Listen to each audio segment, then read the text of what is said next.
semoga saja. Tapi langsung aja kita lihat untuk game kedua kita. EVOS Legends melawan Todak.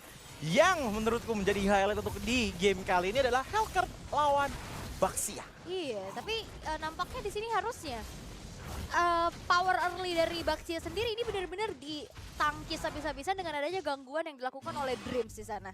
Yes. Yang kita tahu Baxia ini sering banget, dia mobilitasnya kencang, dia farming juga cukup cepat. Jadi potensi early aggressionnya ini cukup ditutup sih sama pergerakan dari Dreams. Masalahnya menurutku adalah kalau kita ngomongin burst power dari surprise attack, mungkin akan dimiliki oleh Hellcurt dengan sangat-sangat baik. Tapi kalau misalkan kita ngelihat dari aspeknya, Kecolong. Novarianya ngambil ke arah Little Wanderer. Kecuri ya. Iya. Itu lumayan banget loh pasti dari segi levelingnya. Tapi setidaknya tipis-tipis masih terlihat unggul. Walaupun kali ini dari segi emblemnya kita intip. Yes, kita akan melihat dari segi emblemnya terlebih dahulu. Bukan Tenacity, Agility dan juga Season Hunter yang diambil. Dan out of nowhere, untuk daerah bottom lane tiba-tiba ada First Blood datang dari Hellcurt-nya Nea. Gelap Pindah ya? ke arah top lane. Yes, tadi ada Dark Knight Falls juga yang didatangkan membuat posisinya. Ini kalau udah Formage ke knockdown ya untuk di arah early game-nya.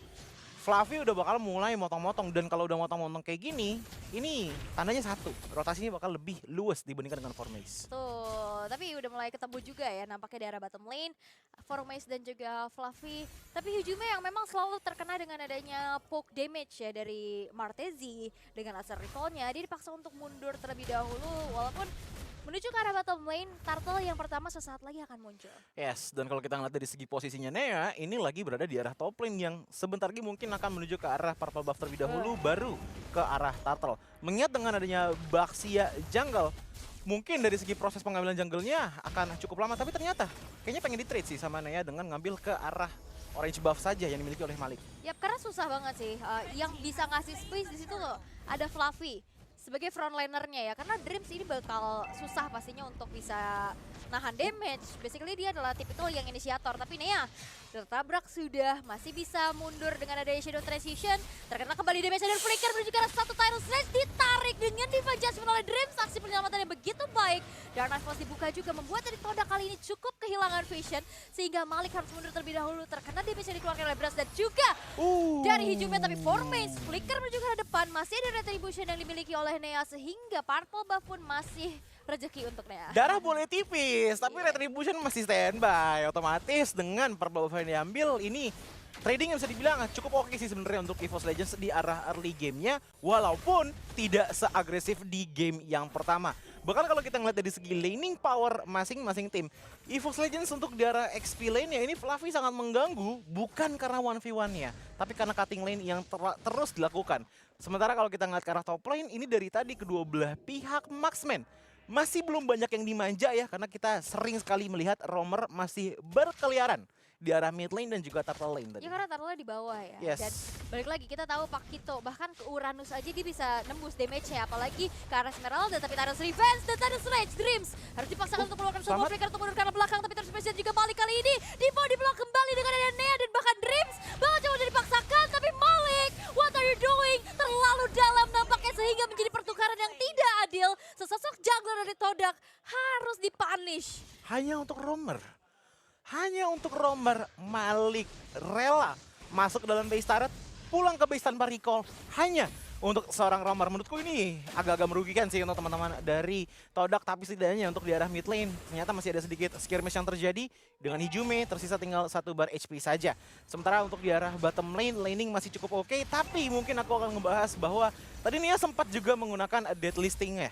Tapi ternyata dia agak sedikit miss yang ngebuat HP dari Malik itu tadi nggak berkurang dengan cukup drastis. Makanya tadi cukup lama juga untuk numbangin dia di dalam base turret, tapi udah mulai ada sedikit pergerakan dari Formage. Yap, Formage tertiban dengan ada Falling Star Moon untuk kali ini. Harus mundur terlebih dahulu dan bahkan 4 player dari Todak dipaksa untuk mundur. Fluffy? Ada sebuah Astral Echo Curian dan Formage dipegangin terus-menerus, dijogetin oleh standard dash dari Fluffy sehingga Formage harus terpunish untuk kedua kalinya dan Turtle-nya pun harus dipaksa reset terlebih dahulu. Yes, membuat teman-teman dari Todak pun mundur dan Malik akan mengambil ke arah purple buff-nya terlebih dahulu. Sementara itu, Nea lihat bagaimana dia fokus sekali untuk langsung mengamankan Turtle yang kedua yang ada di menit ke-5.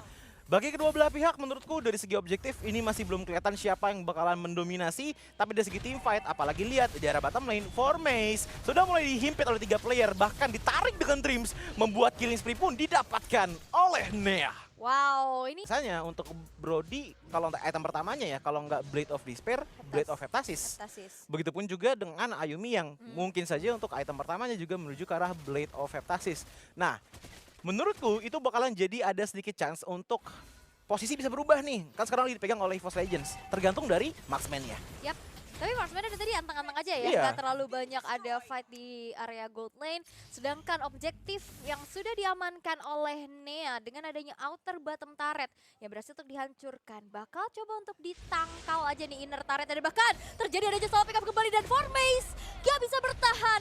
Terkena damage yang cukup besar dan bahkan kali ini keuntungan besar kembali terjadi walaupun Malik mencoba untuk melakukan adanya sedikit invasi ke arah jungle yang dimiliki dengan adanya Retribution, tapi Ayumi tersolo pick up di arah top lane dengan adanya Brands yang dimiliki.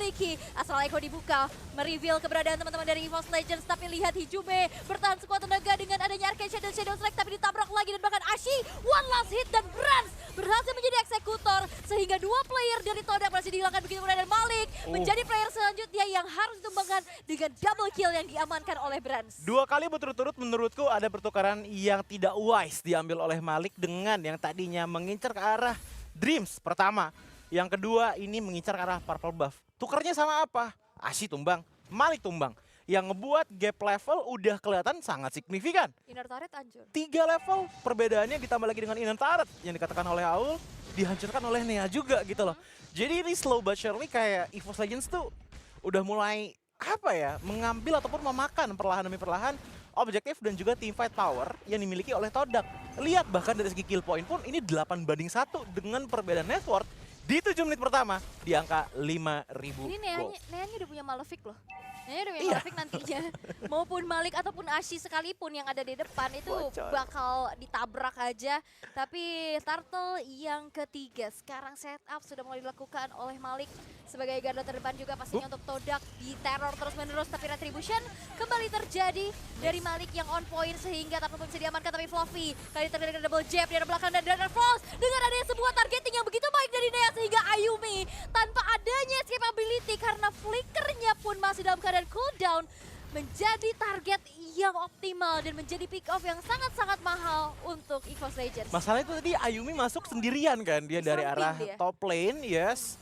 Nggak ada yang bisa nge-cover juga, Ashinya juga udah tumbang duluan. Yang ngejaga mentok-mentok Malik. Malik yang lagi sibuk bikin turtle. Formasinya itu tadi bersembunyi di arah rumput. Sebenarnya niatnya bagus untuk bisa minimalisir hero-hero damager dari EVOS Legends. Tapi ingat, ini Formase sudah kalah 4 times. Baik. Ya, yang ngebuat jadi item powernya pun masih belum signifikan gitu loh. Kalaupun pengen melakukan ganking, itu butuh burst banget sih. Untuk bisa in and out dengan gampang, ya udah tinggal team fight prolong yang dibawa dengan draft pick oleh Todak. Bahkan lihat aja dari itemnya, ini untuk durability power Formase itu baru cuman punya steel leg plates.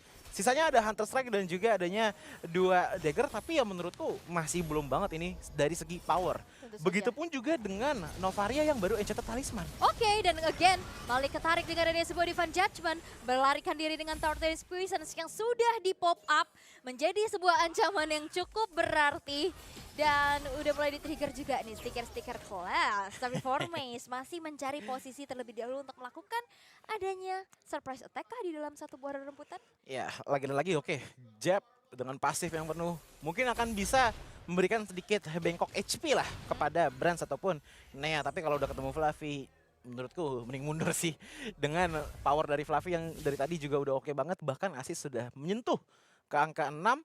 Membuat power dari Fluffy dari segi durability ya, ini udah cukup keras. Sementara Hijume juga dari tadi, ini sebenarnya silent assistant dari tadi. Main Arcane Shade aja di belakang, ngasih sisi sedikit demi sedikit, tapi udah berkumpul kan dari segi asisnya di angka 5. Mungkin yang paling berbahaya untuk sekarang ada di Brands justru menurutku dibandingkan dengan Nea. Yap, tapi Falling Star Moon udah langsung memisahkan peperangannya di mana Ayumi harus mundur dan Ashinya pun tertangkap sendiri di depan sana, terkena damage yang cukup besar dan Ayumi berhasil kembali di take down dan bahkan Malik satu hit terakhir lagi dan bakal dengan adanya Fluffy yang langsung dive ke dalam satu inner turret. Satu hit terakhir masih bisa bertahan tapi unstoppable. Datang dari Brands membuat 3 player dari Todak berhasil berhasil untuk dihilangkan dan menjadi free lord untuk EVOS Legends. 13-1 ini adalah pembantaian yang dilakukan oleh EVOS Legends hingga menit ke-10 di game kedua kali ini. Menurutku yang paling fatal dari Todak adalah damager mereka tidak punya space untuk melakukan engage, apalagi dengan formation yang lagi dan lagi tumbang di menit ke-10 kali ini.